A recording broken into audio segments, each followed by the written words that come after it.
என் நெஞ்சில் குடியிருக்கும் என்னுடைய தோழர்களுக்கும் தோழிகளுக்கும் என்னுடைய வணக்கம். வணக்கம் வணக்கம்.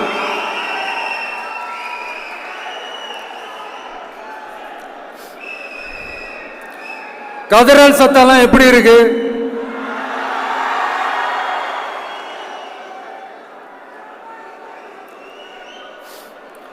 தமிழுக்கு அமுதென்று பேர், அந்த தமிழ் இன்ப தமிழங்கள் உயிருக்கு நேர். இன்னைக்கு தமிழ்நாடு இருக்கிற சூழல்ல நாம் ஒரு புதிய வரலாற்றை படைப்பதற்கு தயாராக வேண்டிய அவசியத்தை நீங்க எல்லாருமே நல்லா புரிஞ்சு வச்சிட்டு இருப்பீங்கன்னு நான் நம்புறேன். அரசியல்னா என்னங்க? ஒவ்வொரு குடும்பமும் நல்லா வாழணும்னு நினைக்கிறது அரசியலா? இல்ல ஒரே ஒரு குடும்பம் மட்டும் தமிழ்நாட்டை சொரண்டி நல்லா வாழணும்னு நினைக்கிறது அரசியலா? நீங்களே சொல்லுங்க, எது அரசியல்? எல்லாருக்கும் நல்லது நடக்கிறது தானே அரசியல். அதுதான் நம்ம அரசியலும். காட்சிக்கு திராவிடம், ஆட்சிக்கு திராவிட மாடல்னு தினம் தினம் மக்கள் பிரச்சனைகளை மடைமாற்றி மக்கள் விரோத ஆட்சியை மன்னராட்சி போன்று நடத்துற இவங்க, நமக்கு எதிராக இவங்க பண்ற செயல்கள் ஒன்னா ரெண்டாங்க. மாநாட்டில் ஆரம்பிச்சதுங்க. மாநாட்டில் ஆரம்பிச்சு அதுக்கப்புறமா நான் கலந்துக்கிட்ட அந்த புத்தக வெளியீட்டு விழா, நான் பறந்துரு போன அன்னைக்கு நம்மளுடைய 2ஆம் ஆண்டு துவக்க விழா அன்னைக்கெல்லாம் சிட்டிக்குள்ள எந்த ஹாலும் எந்த கல்யாண மண்டபம் கொடுத்துடக்கூடாதுன்னு அங்க போய் மகாபலிபுரத்தில் போய் அந்த ஃபங்க்ஷனை பண்றோம். ஏன் இன்னைக்கு பொதுக்குழு வரைக்கும் எங்கெல்லாம் எப்படியெல்லாம் தடைகள்?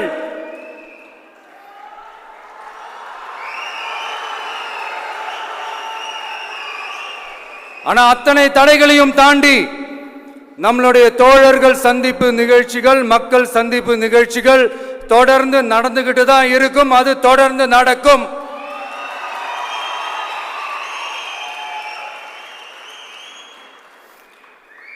நம்மளுடைய தோழர்கள் அர்ஜுன் பிரதர், நிர்மல் குமார் பிரதர், நம்ம ரமேஷ் பிரதர், இவங்கெல்லாம் போட்டு அடி அடி நடிக்கிறாங்க. நாமளும் அதே மாதிரி அடிக்கணுமான்னு மனசுக்குள்ள ஒரு யோசனையா தான் இருக்கு.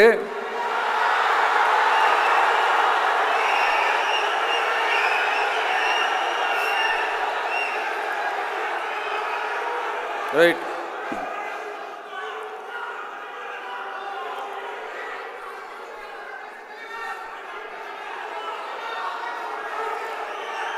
ஓகே, ரைட்டு, புரிஞ்சிச்சு.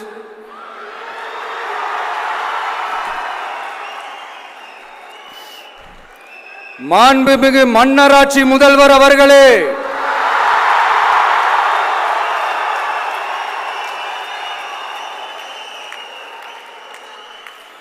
மாண்புமிகு திரு முத்துவேல் கருணாநிதி ஸ்டாலின் அவர்களே,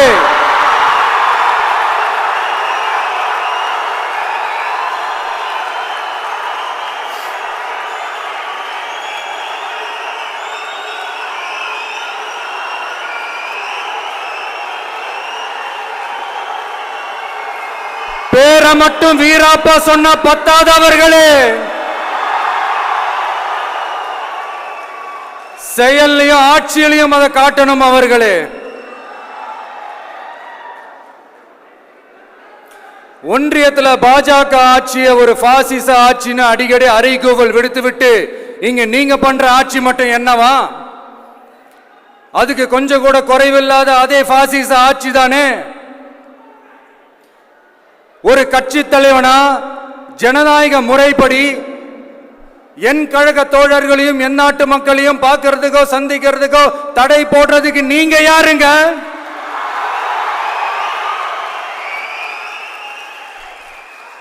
தடையை மீறிய மக்களை பார்க்கணும்னு முடிவு பண்ணிட்டா போயே தீருவேன். சட்டத்தை மதிக்கணும்ன்ற ஒரே காரணத்துக்காக தான் அமைதியா இருக்கிறேன். நேத்து வந்தவெல்லாம் முதலமைச்சர் ஆகணும்னு கனவு காண்றான்னு சொல்றீங்க. அது நடக்கவே நடக்காதுன்னு சொல்றீங்க. அப்படியே எந்த கட்சிக்கும் இல்லாத நெருக்கடியை தமிழக வெற்றி கழகத்துக்கு மட்டும் போட்டுக்கிட்டே இருக்கிறீங்க.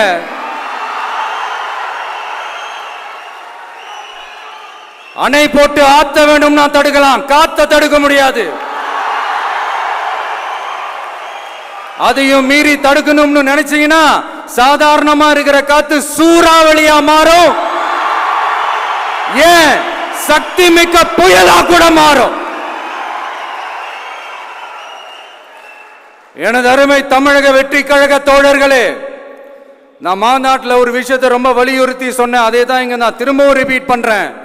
இந்த மண் பிளவுவாத சக்திகளுக்கு எதிரான மண், சகோதரத்துவ மண், சமய நல்லிணக்கத்தை பேணும் சமூக நீதிக்கான மண். இதை நம்ம பாதுகாத்தே தீரணும். உங்க எல்லாரையும் வேண்டி வேண்டி கேட்டுக்கிறேன். தமிழ்நாட்டிலிருந்து பல பகுதிகளிலிருந்து வர செய்திகள்லாம் கேட்கும் போது மன உளைச்சலையும் மன வேதனையும் தரதாகவே இருக்கு. சட்டம் ஒழுங்குன்னு ஒன்று இருக்கிறதாவே தெரியல. அதுக்கெல்லாம் இந்த கரப்ஷன் கபடதாரிகள் கவர்மெண்ட் தான் காரணம். இந்த நிலைமை மாறணும். அதுக்கு இருக்கிற ஒரே வழி, இங்க உண்மையான மக்களாட்சி மலரணும். அது வரணும்னா இவங்களை மாத்தணும்.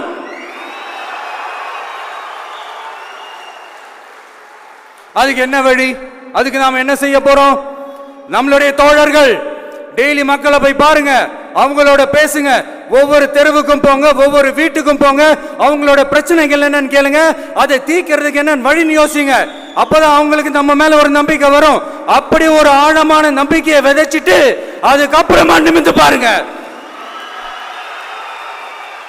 ஒவ்வொரு வீட்டோட உச்சிலையும் தமிழக வெற்றி கழகத்தோட இரட்டை போர் யானை வாகை மலர் கொடி தானா பறக்கும், தானா பறக்கும்.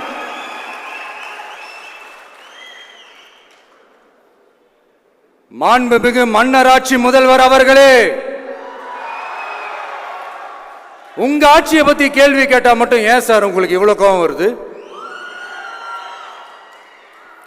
நீங்க ஒழுங்கா ஆட்சி நடத்திருந்தீங்கன்னா பெண்கள் பாதுகாப்பு ஒழுங்கா இருந்திருக்கும், சட்டம் ஒழுங்கு சரியா இருந்திருக்கும். பச்சை பிள்ளைங்க, படிக்கிற பிள்ளைங்க, சின்ன பொண்ணுங்க, வீட்டில் இருக்கிற பொண்ணுங்க, வேலைக்கு போற பொண்ணுங்கன்னு இவங்க எல்லாருக்கும் நடக்கிற கொடுமைகளை சொல்ல முடியல சார்.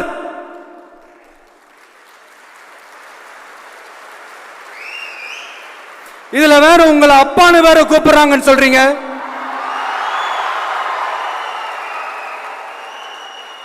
தினம் தினம் உங்களுடைய இந்த கொடுமைகளை அனுபவிச்சுட்டு இருக்கிற என்னுடைய சகோதரிகளான தமிழ்நாட்டு பெண்கள் தான் உங்களுடைய அரசியலுக்கே ஒரு முடிவு கட்ட போறாங்க, உங்களுடைய ஆட்சிக்கே ஒரு முடிவு கட்ட போறாங்க, உங்களுடைய இந்த அரசியல் வாழ்க்கைக்கே ஒரு முடிவு கட்ட போறாங்க.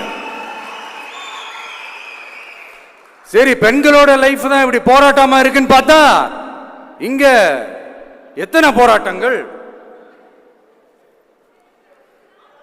பரந்தூர் போராட்டம், அரசு ஊழியர்கள் ஆசிரியர்கள் போராட்டம், போதைப் பொருள் எதிர்ப்பு போராட்டம், வரி உயர்வு போராட்டம், மீனவர்கள் போராட்டம், போக்குவரத்து ஊழியர்கள் போராட்டம், சாதிவாரி கணக்கெடுப்பு போராட்டம், சாம்சங் தொழிலாளர்கள், டங்ஸ்டன், விவசாயிகள் போராட்டம், மின்கட்டண உயர்வு எதிர்ப்பு போராட்டம், இஸ்லாமிய அமைப்புகள், செவிலியர்கள், மருத்துவர்கள், இந்த மாதிரி போராட்டங்கள். இதெல்லாம் சும்மா சாம்பிள் தான். இது இன்னும் சொல்லிட்டே போலாம், இந்த நாள் பத்தாது. ஆனா இந்த எல்லா போராட்டங்களுக்கும் தமிழக வெற்றி கழகம் கூட நிற்கும்.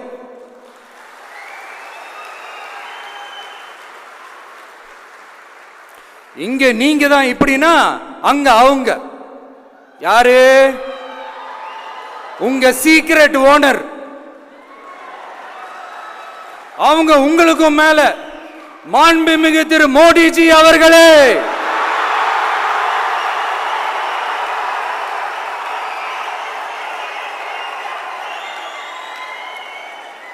என்னமோ உங்க பேரெல்லாம் சொல்றதுக்கு எங்களுக்கு ஏதோ ஒரு பெரிய பயம் மாறியும் அப்படி ஒரு விஷயத்த சொல்லிடுறது. பேரை சொல்லணும், பேரை சொல்லணும், பேரை. நான் ஒரு படத்துல சொல்லுவேனே, லியோவை பார்க்கணும், லியோவை பார்க்கணும், லியோவை பார்க்கணும்.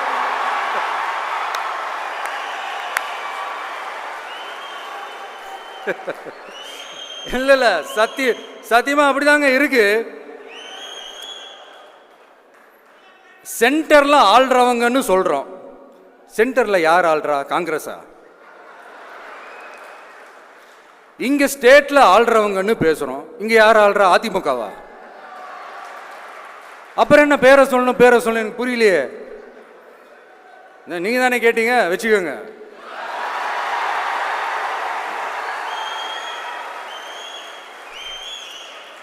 ஓட்டுக்காக காங்கிரஸ் கூட தேர்தல் கூட்டணி, கொள்ளையடிக்கிறதுக்காக உங்களோட அதாவது பாஜகவோட மறைமுக அரசியல் கூட்டணி, இப்படி உங்க பேரை சொல்லியே மக்களை ஏமாத்துறதும் உங்க பேரை சொல்லியே மக்களை பயமுறுத்துறதும், இப்படி இந்த கரப்ஷன் கபடதாரிகளுக்கு மறைமுகமாக உதவும் உங்க அரசுக்கு ஏஞ்சி தமிழ்நாடு தமிழர்கள்னாலே அலர்ஜி.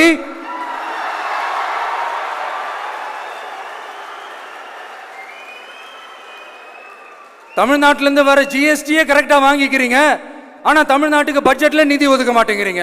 இங்க படிக்கிற நம்ம பிள்ளைங்களோட படிப்புக்கு நிதி ஒதுக்க மாட்டேங்கிறீங்க, ஆனா மும்மொழி கொள்கையை திணிக்கிறீங்க. டீலிமிட்டேஷன் என்ற பேர்ல தமிழ்நாட்டோட பார்லிமெண்ட் சீட்ஸ்லையும் கை வைக்க பாக்குறீங்க. ஒரே நாடு ஒரே தேர்தல் நீங்க ஸ்டார்ட் பண்ணப்பவே புரிஞ்சிருச்சு பிரதமர் சார் உங்க பிளான் என்னன்னு, எங்கெல்லாம் எப்படியெல்லாம் எந்த திசைகள் எல்லாம் இந்த நாட்டை கொண்டு போலாம்னு. சார் உங்ககிட்ட நாங்க சொல்லிக்கிறதெல்லாம் தமிழ்நாட்டை கொஞ்சம் கேர்ஃபுல்லா ஹேண்டில் பண்ணுங்க சார்.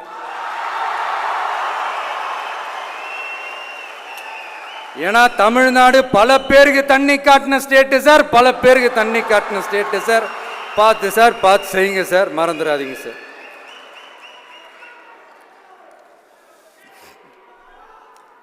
தமிழ்நாட்டு மக்களுக்கு இன்னைக்கு இந்த பொதுக்குழு வழியா ஒரு உத்தரவாதத்தை நாம கொடுக்க போறோம். நம்ம ஆட்சி, அதாவது உங்க ஆட்சி, உண்மையான மக்களாட்சி, தமிழக வெற்றி கழகம் தலைமையிலான அறுதி பெரும்பான்மை பெற்ற ஆட்சி, அதே சமயத்தில் அதிகார பகிர்வுடன் கூடிய ஆட்சி. அப்படி இந்த ஆட்சி அமைஞ்சதும் பெண்கள் பாதுகாப்பை 100% உறுதி செய்வோம்.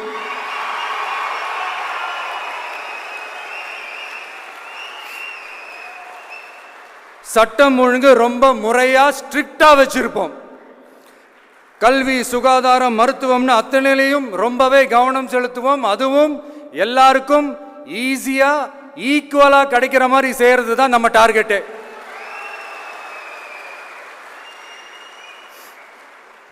அரசு ஊழியர்கள், ஆசிரியர்கள், போக்குவரத்து தொழிலாளர்கள், மின்சார வாரிய ஊழியர்கள்னு தொழிலாளர்கள் பக்கமும் நாம கண்டிப்பா துணையா நிற்போம்.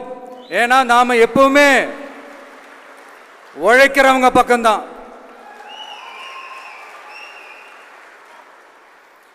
நம்ம தமிழ்நாடு விவசாய பூமி, இயற்கை வளங்கள் நிறைந்த மண். இந்த விவசாயத்துக்கும் இயற்கை வளங்களுக்கும் எதிரா எந்த விதமான ஒரு திட்டத்தையோ நடவடிக்கையோ கொண்டு வர்றதை எங்களால் ஏற்கவே முடியாது. எங்க மண்ணை மக்களை பாதிக்கிற மாதிரி திட்டங்களை தயவு செஞ்சு செயல்படுத்தாதீங்க, அதை நாங்கள் எதிர்க்கவே செய்வோம்.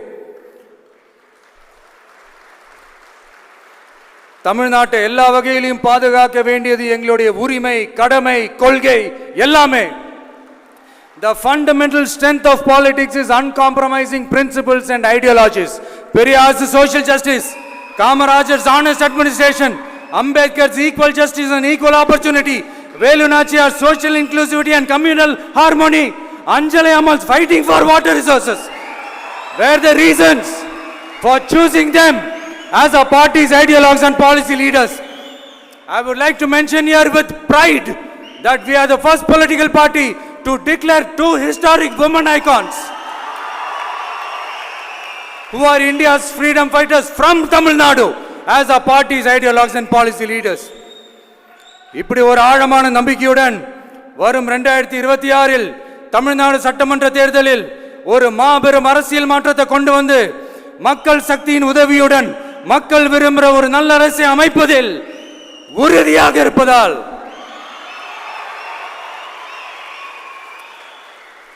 அதை தடுக்கிறதுக்குன்னு சில பேர் பகல் கனவு காண்பார்கள் இல்லையா?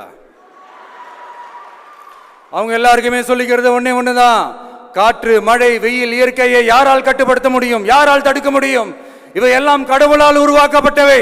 அப்படிதான் எம் மக்களுக்கான அரசியலையும் யாராலும் தடுக்க முடியாது. அரசியல் சூறாவளியையும் தேர்தல் சுனாமியையும் தடுப்பார் எவர். அப்படிதான் எம் மக்களுக்கான அரசியலையும் அந்த வெற்றியையும் யாராலும் தடுக்க முடியாது. அப்படி தடுக்கணும்னு நினைக்கிறவங்களோட கனவு ஒரு நாளும் மெய்ப்படாது. Before concluding my speech, few words from William Blake. Men may come, men may go, but I go on forever.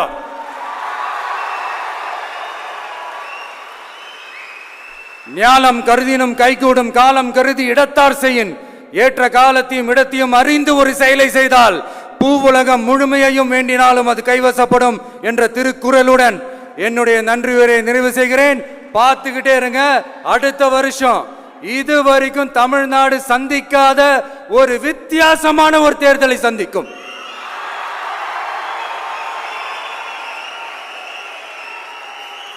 ரெண்டே ரெண்டு பேருக்கு நடுவுல தான் போட்டியே. ஒன்னு டிவிகே, இன்னொன்னு டிஎம்கே.